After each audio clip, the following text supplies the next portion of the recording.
Penny here isn't a big a fan of men in general, and it takes her a little bit of time to warm up. So one of the things that I would like to have the guardian doing, I did this a couple days ago. There's a family that adopted a dog, and the dog hates the family's father. It's not aggressive towards him, just doesn't trust him, doesn't want to be near him. Normally I would do like a focus exercise. Sorry. That's all right. We have nice calming tones. So normally I have a focus exercise I would do, but the dog has to be pretty close. Now she'll come as long as I have the treats. In the guy's case, he wouldn't. Now I have been here, I've given her a lot of treats, and so we've kind of built up a little bit of a relationship. But when you have a male come over, what I would do is do your intro like you normally do. Make sure she doesn't get released out of the kennel unless she's calm. When she comes over, again, tell her gentle or whatever the word is that you mean for that calm energy.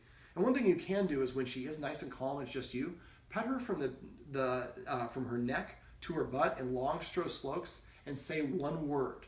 I wouldn't use the words you've been using. I would say zen, chill, settle is the word I use, relax. Most people tell the dog when it's wound up, relax, but the dog doesn't have a reference for that.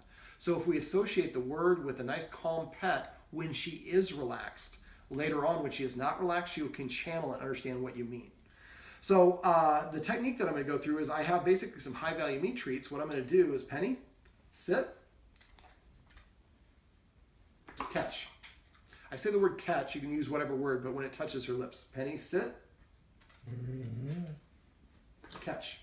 Now, we have a tendency to do this, and we throw it on the third one. That will screw the dog up 100% of the time. If your dog doesn't know how to catch the first time, what I do is just, I don't wind up, catch, I just do one, throw it so it's just basically going to land in your dog's mouth. Now, Penny can catch. So in your situation, I would just have you give your guest about 10 treats. After they've come in, she sniffed them, and they sat down. Have them tell her to sit,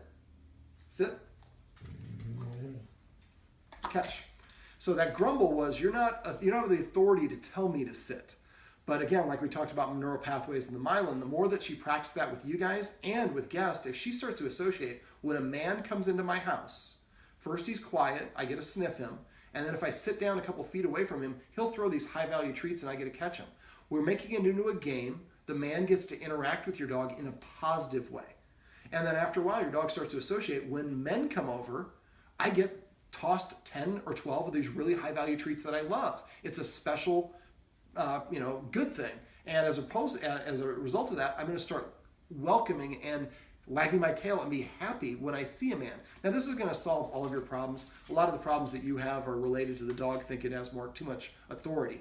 But this will go a long ways towards helping her have a better association. Penny? Beach. Perfect. Penny? Come. Come. Now, when see how she was moving really slow, that's also a warning. Penny, sit. Catch. Penny? Catch. So 10 or 12 treats every time the person comes over. After a while, she's going to be like, I like this guy. So this is a good example of how we can use a game to help our dog develop a positive association with someone.